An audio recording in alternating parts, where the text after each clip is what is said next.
Assalamualaikum warahmatullahi wabarakatuh. Marilah kita lanjutkan pelajaran kita mengenai statika ini. Kalau kemarin kita sudah masuk ke simple beam dengan beban titik, maka kita coba simple beam dengan beban terbagi merata. Kita gambarkan dulu batang yang menerima atau mendapatkan beban.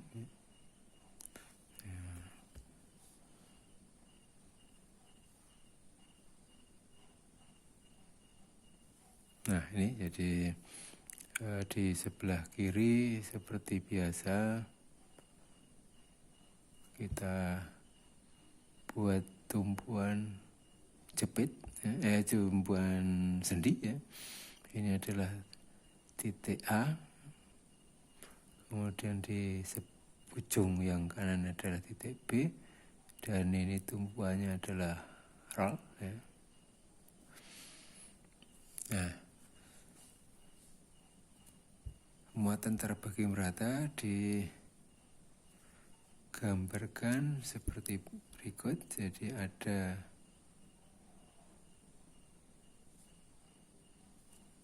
muatan yang cukup banyak dari ujung A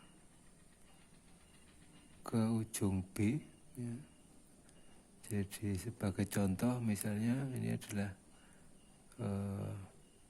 air misalnya gitu. Jadi mulai dari A sampai B ada muatan air misalnya saja setebal 10 cm atau setebal 20 cm ya. Tuh.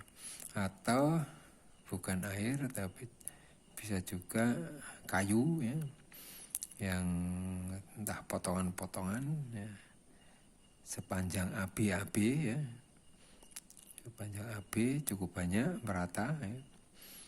Nah, yang penting kayunya juga tidak boleh tebal tipis, jadi tebalnya sama. Kalau air itu ya tebalnya sama dari ujung ke ujung, artinya itu datar ya. Kemudian juga bisa yang lain lagi. Nah, sebetulnya masing-masing garis ini adalah bukan hanya sekedar arsiran, tapi ini adalah sebetulnya digambarkan panah, sebetulnya panah beban. Di sini ada panah beban, sebelahnya ada panah beban dan seterusnya. Tapi untuk menggambarkan panah yang cukup banyak itu saya kira tidak begitu menyenangkan ya. Jadi tidak usah ya, seperti ini sudah cukup. Nah, kita berikan bahwa di sini itu beratnya adalah Q, misalnya gitu ya. Nah, Q ini satuannya adalah sesuatu harga ya. Sesuatu harga ya. Jadi Q ini misalnya saja misalnya 10 Newton per meter misalnya gitu ya. Misalnya, jadi dari A sampai B ini ada ukuran, ya, ada ukuran. Misalnya adalah L, ya.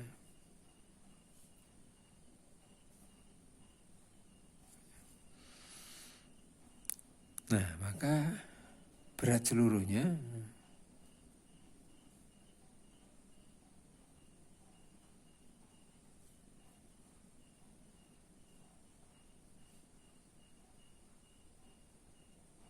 adalah Q ya, kali L ya. Nah, misalnya L itu diketahui ya, misalnya saja 20 meter misalnya ya. Maka QL itu berarti sama dengan 10 kali 20 ya, sama dengan 200. Nah, satuannya apa ini? Jadi Newton per meter kali meter, jadinya ini adalah Newton. Ini beban seluruhnya. Nah, otomatis ya, seperti kemarin ada RA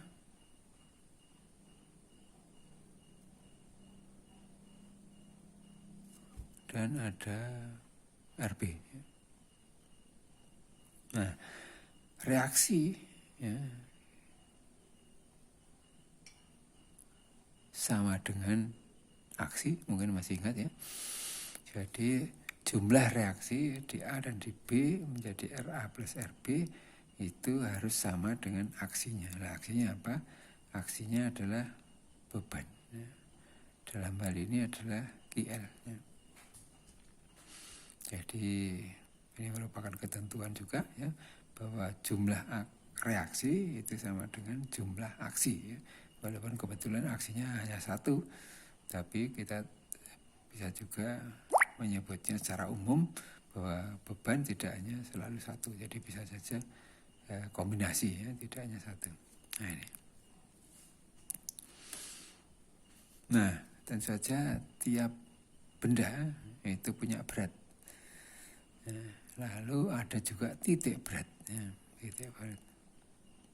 Nah, titik berat untuk benda ini itu biasanya berada di tengah-tengah. Nah ini juga kita gambarkan atau saya gambarkan di tengah-tengah ada QL. Ya. Ini QL. Jadi titik tangkapnya di situ, titik beratnya di situ. Pada dasarnya tetap merata ya, hanya saja ada titik tangkap di tengah-tengah. Nah, dengan demikian kita bisa mencoba menghitung berapa RA, berapa RB. Ya. Misalnya kita ambil seperti kemarin sigma momen di A ya, sama dengan 0. Ini suatu persyaratan atau suatu cara untuk menghitung. Ya. Jadi jumlah momen di suatu titik itu sama dengan 0. Ini menunjukkan bahwa ada keseimbangan.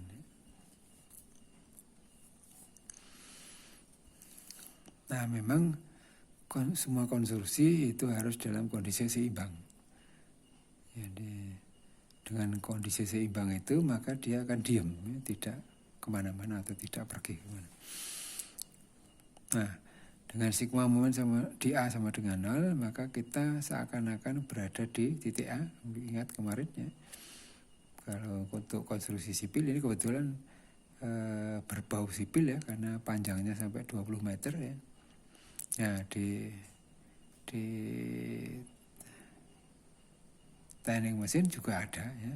Misalnya saja sasis mobil truk gitu, mungkin ya nggak ada ya kalau sampai 20 meter, mungkin 10 meter itu bisa ya, bisa. Bukan tidak mungkin sama ukuran meter ya, tapi masih bisa. Mungkin pesawat pengangkat ya, yang panjang mungkin bisa juga sampai lebih dari 10 meter ya. Tapi rata-rata konstruksi mesinnya sendiri adalah yang disebut mesin, nah itu mungkin hanya beberapa senti. Nah, marilah kita coba menghitung dengan kita merasa atau berada di titik A, ya, maka momen kita cari. Nah, seperti kemarin mungkin ya, beban kita dahulukan QL. QL dikalikan dengan jarak. Nah, jaraknya berapa? Jaraknya karena tadi disebutkan bahwa titik berat itu berada di tengah-tengah, maka ini adalah L per 2. Ya. Nah. Jadi QL dikalikan L per 2 ke A ya, menuju ke A. Ya. Dikalikan dengan L per 2. Nah, ini adalah momen. Putarnya kemana? Putarnya ke kanan. Ya. Karena ada gaya di sini ke bawah ya. Kemudian ada lengan dari A ke QL. Nah, maka logikanya ini akan narik ke bawah ya. Tapi di ujung yang A ini tidak boleh pindah, maka batang A ke titik berat yang kita bisa sebut itu C, maka batang AC itu adalah akan berputar ke sana ya, searah dengan jarum jam. Nah, kita ambil tanda hanya sedikit saja ini ya sebagai tanda putarannya adalah searah jarum jam. Nah, kemudian ada apa lagi? Di sebelah kanan itu ada RB. Ya, ada RB. Kali L ya. Dari RB di sini ada L dari A sampai ke B. Ya. Nah, ini ke atas. Lengan A ke B horizontal, maka ini kalau ke atas maka putarannya akan ke sana ya. Berlawanan dengan jarum jam. Nah, berarti kita gambarkan di sini arahnya berlawanan dengan jarum jam. Besarnya RB kali L. Nah, kebetulan sudah tidak ada lagi ya, hanya GL dan RB, maka hanya dua ini langsung sama dengan 0. Nah, seperti yang kemarin kita beritahukan bahwa ini tidak bisa dihitung atau tidak boleh tergesa-gesa menghitung kalau putarannya belum searah. Ya.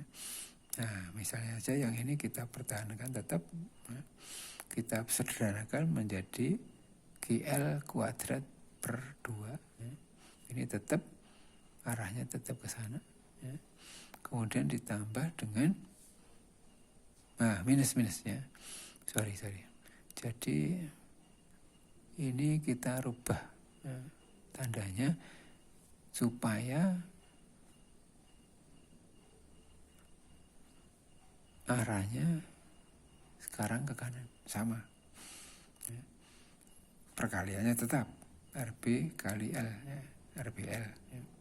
Inilah yang sama dengan 0. Nah, sekarang setelah arahnya sama, tandanya sudah berubah, maka ini boleh dihitung ya.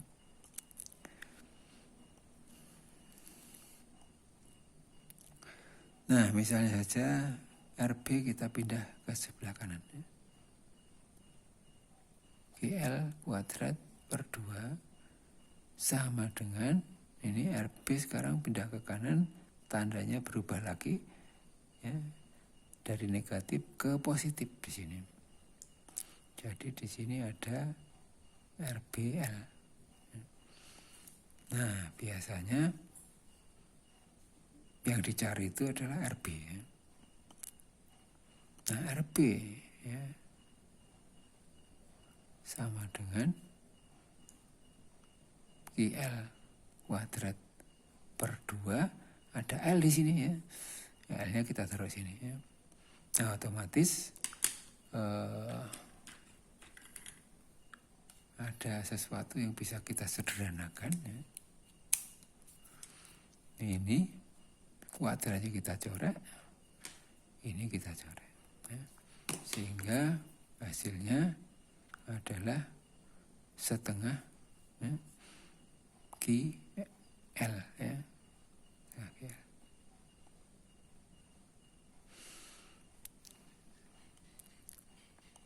Oke ya, setengah GL. Nah, kemudian kita ambil sigma moment di B ya, sama dengan 0.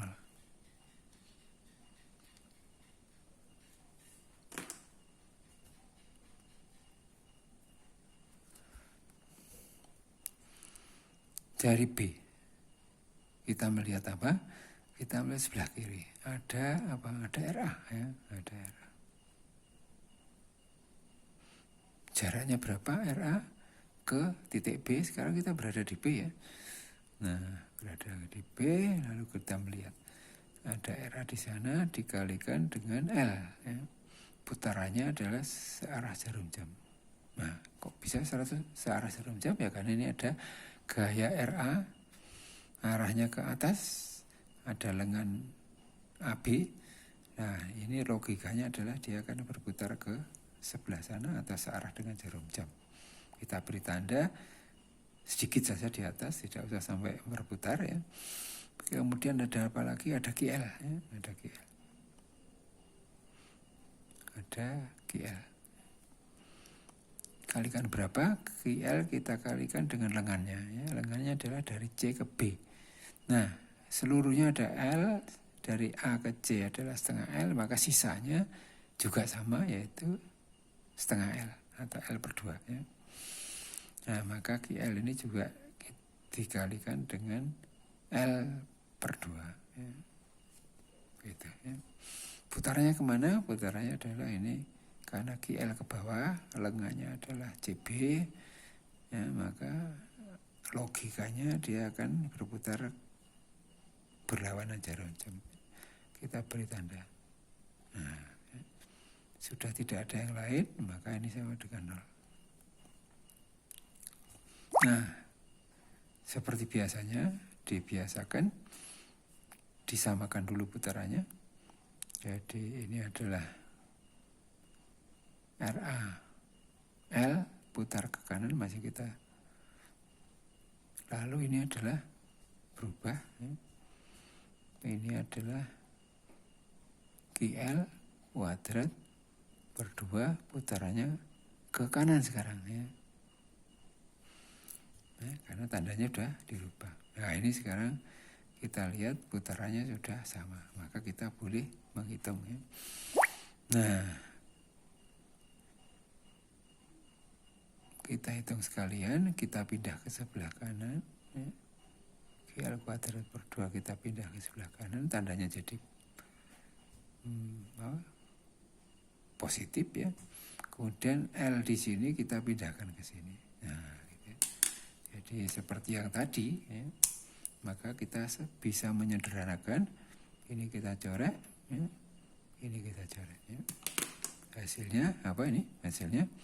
Hasilnya adalah setengah QL. Ya.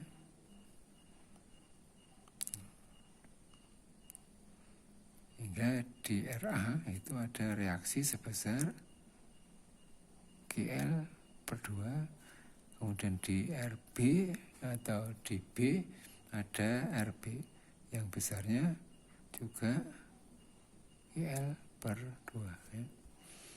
Itu.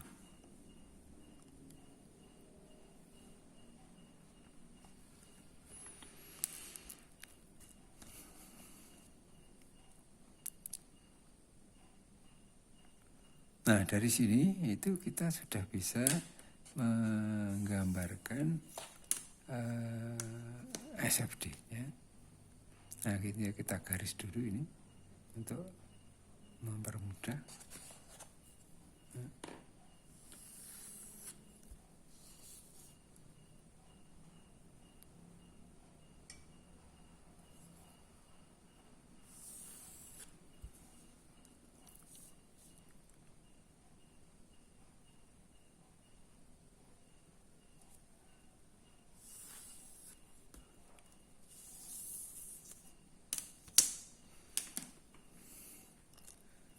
Nah, gambar apa ini ya yang kita inginkan sekarang ya seperti biasanya adalah gambar SFD. Ya.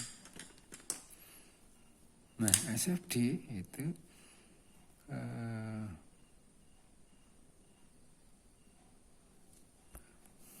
kita mulai dari sebelah kiri.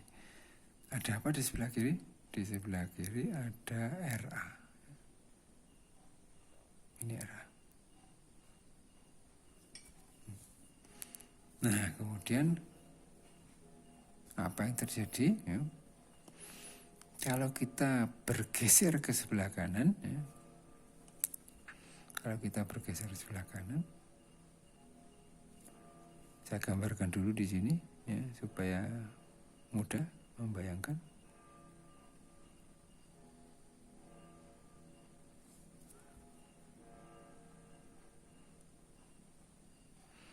Ini TA, ya. Di sini ada RA. Sementara tumpuan tidak saya gambarkan, tapi RA tetap ada. Kemudian di sini ada Q, ya, lalu ada panjang X misalnya. Nah, untuk segmen sepanjang X ya, itu pasti ada beratnya. Ya. Beratnya berapa ini? Beratnya adalah Q kali X. Ya. Gitu, ya. Kalau tadi di sebelah sini sepanjang L beratnya QL. Sekarang ada segmen sepanjang X ya. X itu mestinya dibayangkan X itu lebih kecil daripada L. Jadi ini adalah bagian daripada A sampai B. Tidak usah sepanjang ini. Mungkin tidak sampai separuhnya ya. Mungkin berapapun X ini bebas ya, boleh. Nah, tapi kalau ada segmen sepanjang X, maka beratnya pasti QX. Titik beratnya di tengah-tengah. Nah, berarti apa? Berarti jaraknya adalah setengah X. Ya. Itu. Nah, sekarang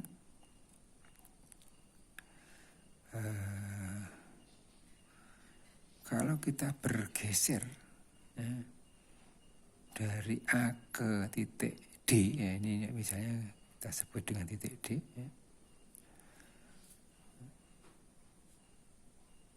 Jadi dari A ke D, ya.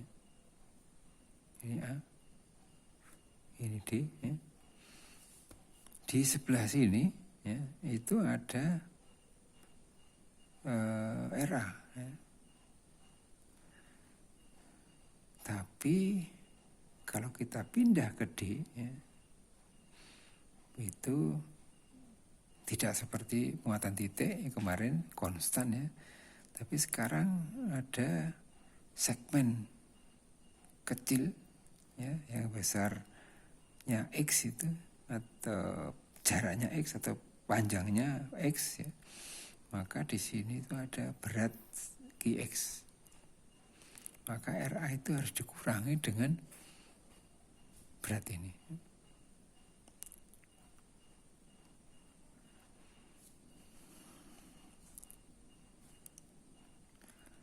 Nah, suatu saat ya, D ini misalnya saya berjalan ya, berjalan.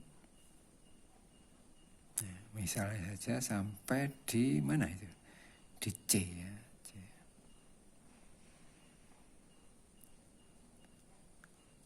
Nah, kalau D itu berjalan sampai C, maka segmen ini sekarang panjangnya adalah AC ya. Nah, AC itu di sini sudah ditunjukkan bahwa itu sama dengan L/2 ya. L/2. Ya. Maka apa yang terjadi? Di titik C ini ya, ada gaya lintang ya, gaya lintang yang besarnya adalah seperti ini tadi ya. Nah, ini di sini ada QX. Nah, kalau kebetulan segmennya sampai C, ya, sampai C, ini A, ya, maka di sini ada RA. Ya. Nah, di sini itu ada pengurangan.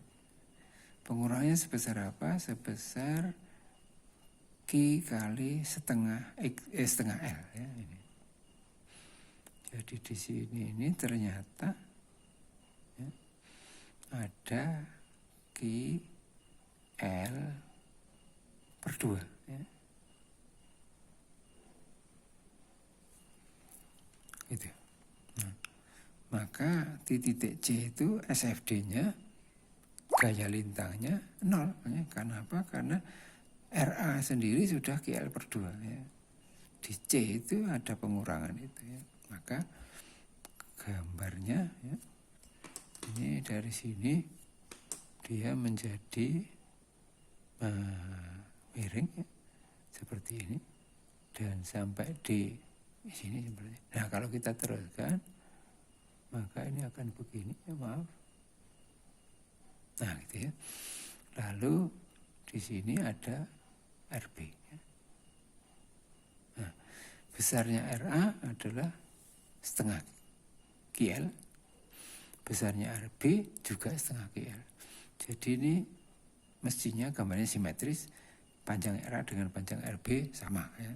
Kalau ini tidak sama itu ya karena gambar tangan ini tidak bisa persis, tapi bayangkan bahwa RA dan RB sama ya, sama-sama QL per 2. Nah kalau Q-nya dikasih angka 10, L-nya dikasih angka 20, maka ini bisa ya, kita bisa hitung ya. QL per 2 adalah 200